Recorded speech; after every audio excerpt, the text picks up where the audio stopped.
Well, hello everyone. This is a video tutorial, and I'm going to go through the entire handout called Early Christianity Lecture that you can find on Moodle.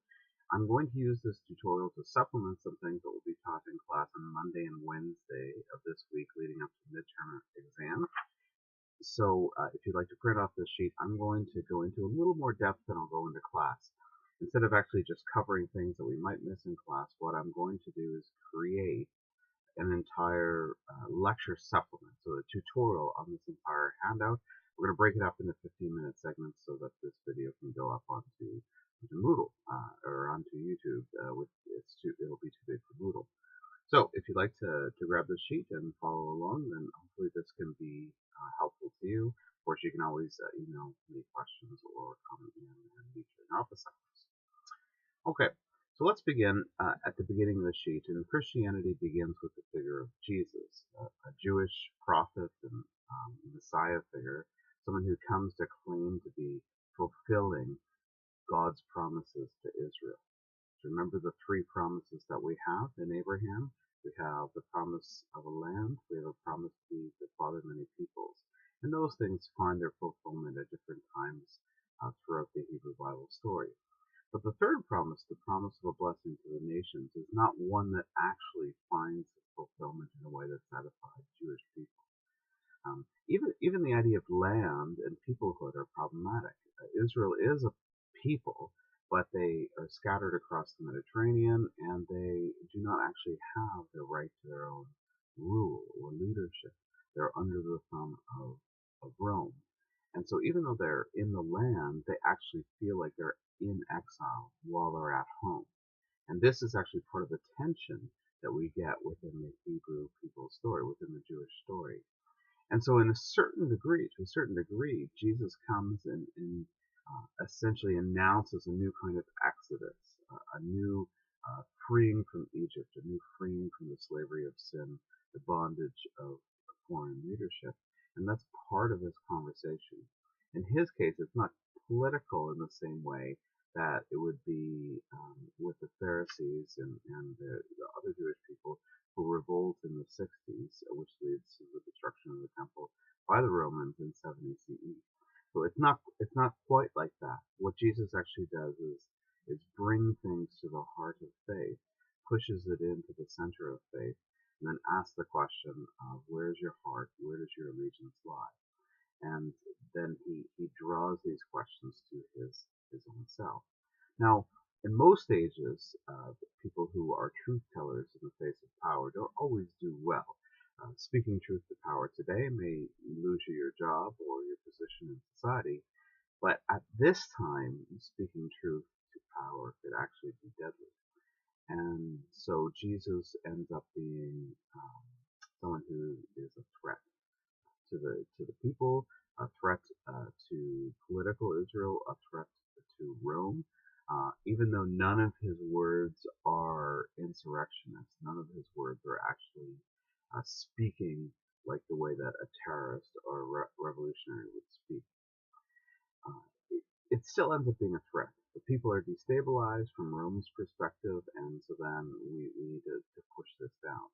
From Judaism's perspective, the Jewish leaders, some of them who also play in power, especially from this camp of the Sadducees, they view Jesus as a threat because he claims to be Messiah, and yet has not the power to overthrow Rome, which is clear to everybody, but instead spends his time critiquing the Jewish leadership, particularly around Jerusalem. So that's the tension that exists there. And so then Jesus falls to the Roman sword, going to the cross with help from some of the Jewish leaders in that. And so Christianity faces two hands of opposition within the early movement. One is by Rome.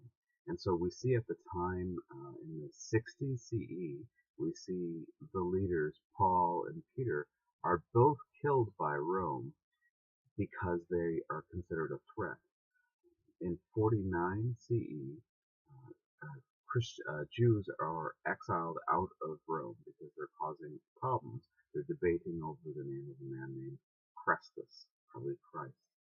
And so we know at that time that Christianity is considered a Jewish religion, and and therefore Jews are there's a Jewish problem in Rome, and so the way that Claudius the emperor takes care of it is he just kicks out the Jews. Now, not all would have gone from Rome, but a good number would have gone, scattered around the Mediterranean, and slowly made their way back to Rome. It's called the Edict of Claudius. 15 years later, in 64 CE, we actually have um, Christianity is identified by its markers, by its own name, by the Emperor Nero. Now, Nero's sort of a madman, this sort of evil uh, guy. He's the one that watches Rome burn while he fiddles. And I don't know that that's historical, but it does capture who this guy was. And so he crucified Peter upside down. That was Peter's choice to be crucified upside down. And Paul was beheaded because he was a Roman citizen. And at least that's how the tradition goes. And so what we get then is on one hand we've got Rome making persecution and pressure against the church, but Jerusalem and the Jewish community is also a pressure point. Christians are kicked out of the synagogue in some places, and Christianity is viewed as a cult, as many emerging religions are. Christianity is viewed as a cult, and so there's other kinds of persecution, social pressure, and lack of access to Jewish teaching, and the inability to have a space to worship, these sorts of things. And so this tension of Rome and Jerusalem, it's actually a key kind of moment for Christianity. And so they ask the question, they have to figure out the question, what is the role for Gentiles in the church? What is the role for non-Jewish people in the church? That question gets answered inside of these tensions of Jewish pressure and Roman pressure. So the way that the debate goes is they really ask the question, what does a Gentile do in order to become a Christian?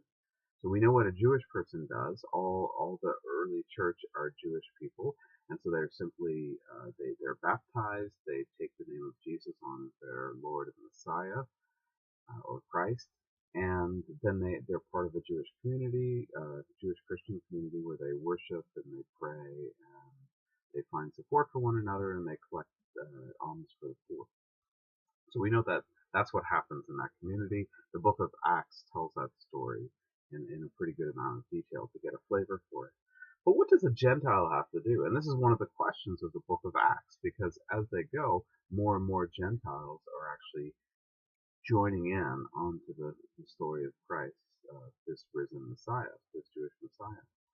And so there are some Christians that argue that Gentiles have to become Jews first in order to become Christians. So they'll be circumcised, they have to follow a certain law pattern that's prescribed for them for Jewish converts. And then once they convert to Judaism, then they can actually convert to Christianity. So that's the process that some describe, that they need to follow Jewish law, because after all, Jesus did not come to abolish the Jewish law, but to fulfill it. And so Christ believers then would still go to temple and synagogue regardless if they had been Jewish or if they had been Gentile for the previous period of time. And so this concept of Jewish Christianity would continue for some time, but largely after the fall of the temple, it disappears as a mainstream idea.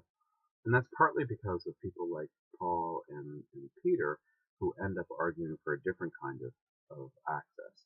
So Paul and Peter end up arguing that um, uh, that even though they stayed connected, if you're Jewish, you may stay connected to your local Jewish community or to the temple.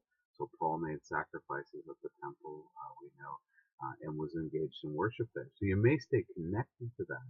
But Gentiles didn't have to become Jewish in order to have a Christian experience or to become part of the Christian faith or the faith in Jesus.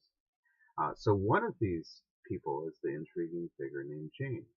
Now James was the brother of Jesus, so this would be, um, I guess, half brother in a sense.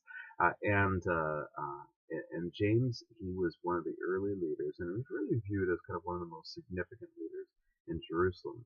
Peter had gone off on mission. Paul was never part of the Jerusalem community. And among these early apostles, James ends up being one of these leaders.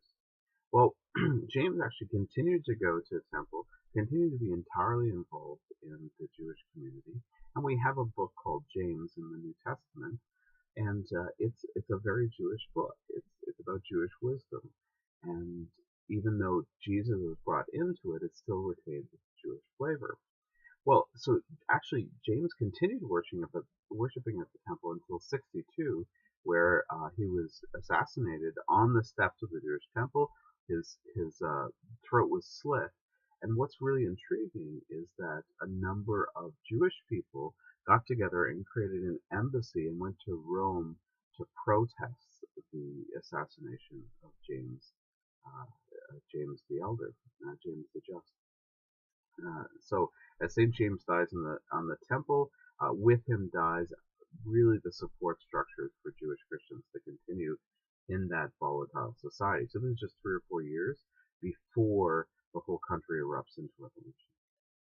Now, another one of these leaders is Paul. Now, Paul was originally a Pharisaic leader, and he originally persecuted the Christians, kept them down, and pressed them, and in some cases ordered their deaths.